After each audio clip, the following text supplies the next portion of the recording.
بسم الله الرحمن الرحيم الحمد لله والصلاة والسلام على سيدنا رسول الله وعلى آله. So we were saying that some Sufis prefer clothes that were made up from excess bits of fabric. Um, and they would be sewn together, and this would be called a muraqqa. Umar radiallahu anhu was known to wear muraqqa, things that were sewn up from excess bits of fabric, or a piece of cloth that had a hole in it and was sewn up with that piece of fabric. Now, this was only because that kind of clothing was the simplest thing in those days. So those days it was easy and simple to get clothes that were made up from other parts of clothes.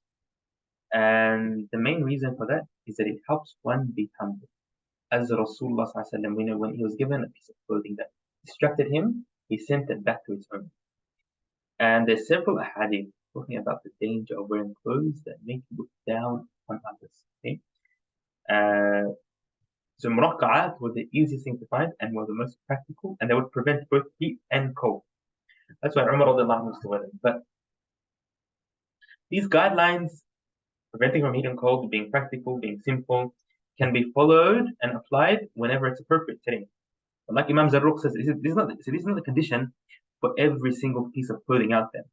And someone who comes today and says, I want to wear muraqqa'at, and he wears a checkered, funny looking piece of clothing that's very expensive, that's not tasawwuf. Yeah, that's showing off.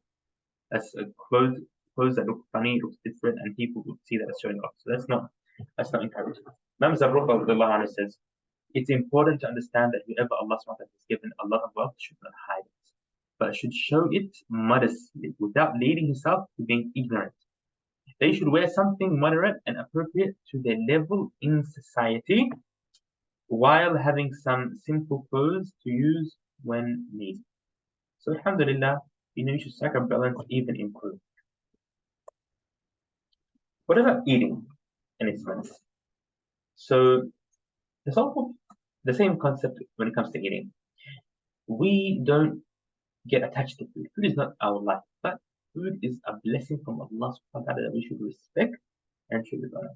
So eating should be done whenever needed to give one strength and ability to worship Allah subhanahu wa ta'ala. Extreme hunger and starvation weakens the body and can also be a trick of shaitan.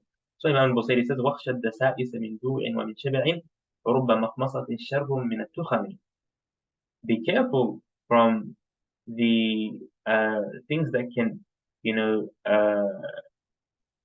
distract you and can come into your ibadah, whether it's hunger or being overfull. They're both dangerous. And sometimes hunger is worse than being full of places.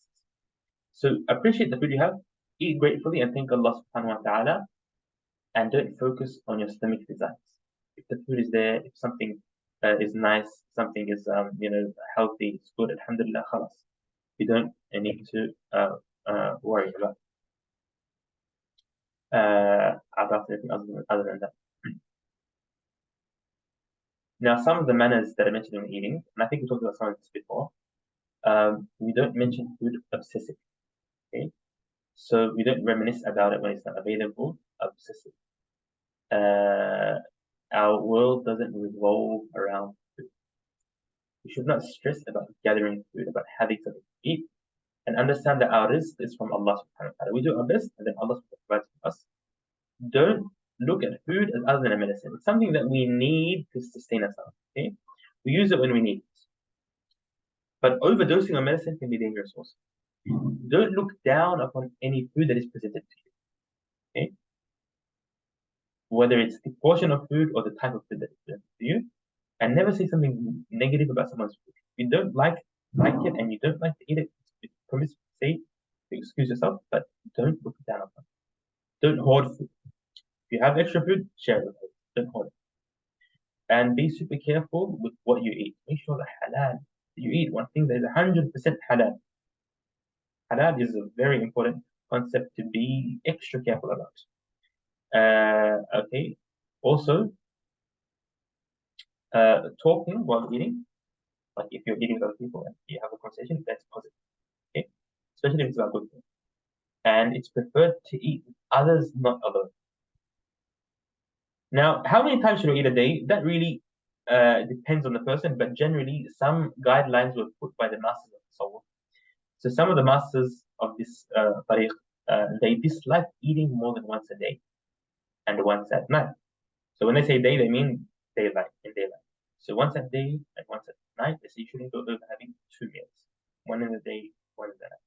So that's, probably something very practical. A lot of people don't eat more than 2 meals a day. If you need 3 meals, it's fine, but you shouldn't, go over your need.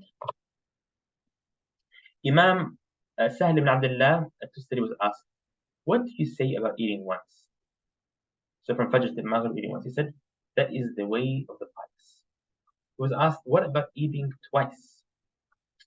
He said, that is the way of a believer. He said, what about eating 3 times a day? He said, your family should build a feeding area, a haycoin of you to eat from. Because what you're doing is similar to an animal, just eating all day.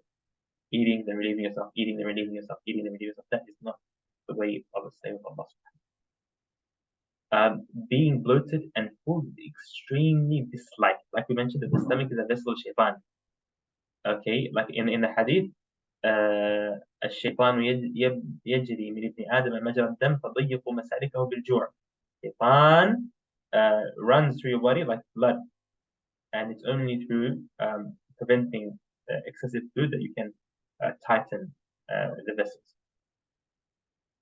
Imam Ghazali in Ihya al-Ulumuddin mentions a lot of important points regarding eating its manners, and it's important to go back to that book, of course, in his Ihya al-Ulumuddin. And it's important to understand that the most important matter to remember after all of this, the conclusion is that Sufis believe that it's essential to always have your doors open and be happy to feed others, and everyone is always considered your guest.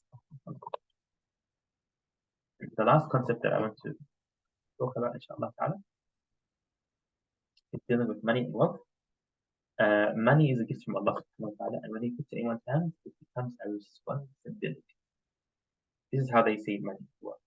One should take care of his family, around him, his personal needs, and those who are close, and the needy, before using the money for his own personal matters and whatever excessive things he desires. Having doubtful sources of income is very dangerous and could end with punishment. And tawakkul is the key when it comes into financial matters, because our weakness in tawakkul is why everyone is suffering. People don't have tawakkul, so they hold money back. They get anxious about money.